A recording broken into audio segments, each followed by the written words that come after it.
One of the most important things that we haven't covered yet is the topic of roid rage.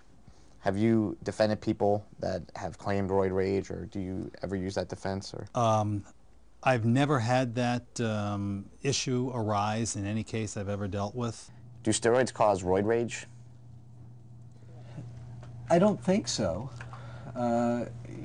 It's possible that if you believe you're big and strong and invincible, then maybe you'll do things that you wouldn't do otherwise. This whole issue was an issue which was very controversial when it first came out, because people say, well, if someone exhibits anger or irritability on steroids, how do we know that it's caused by the steroids? Maybe it's just that irritable and aggressive people are the ones who try steroids in the first place, and it has nothing to do with the drugs. Roids will take a little asshole and make him into a big asshole, but you just become a bigger asshole. I like to call it the asshole factor, if you excuse my language.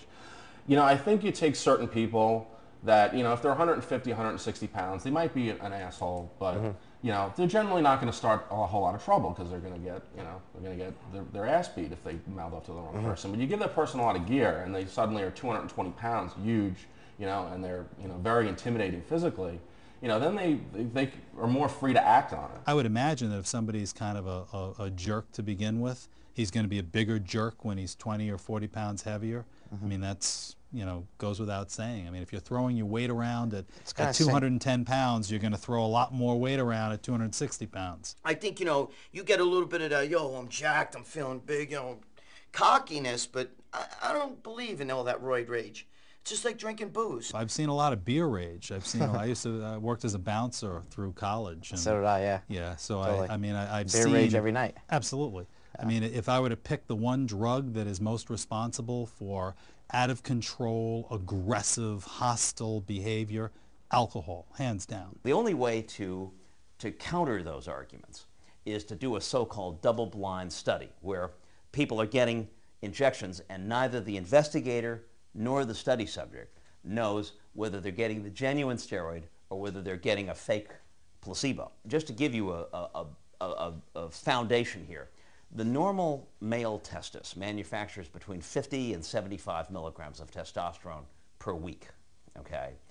If you're taking testosterone or a similar anabolic steroid at a dose of up to 300 milligrams per week, which would be 4 to 6 times the normal amount, there are almost never any psychiatric effects.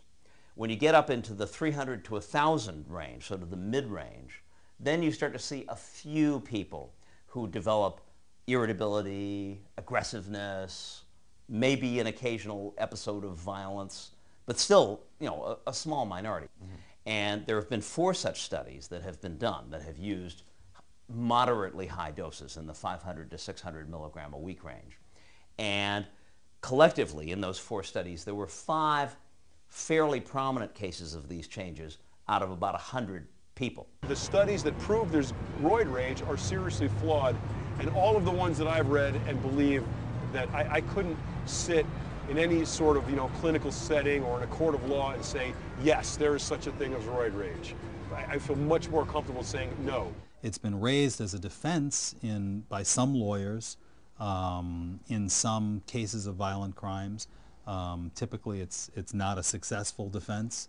You know, I think that if one looks at the literature, you'll see that the prevalence of it is something that's been wildly exaggerated by the media.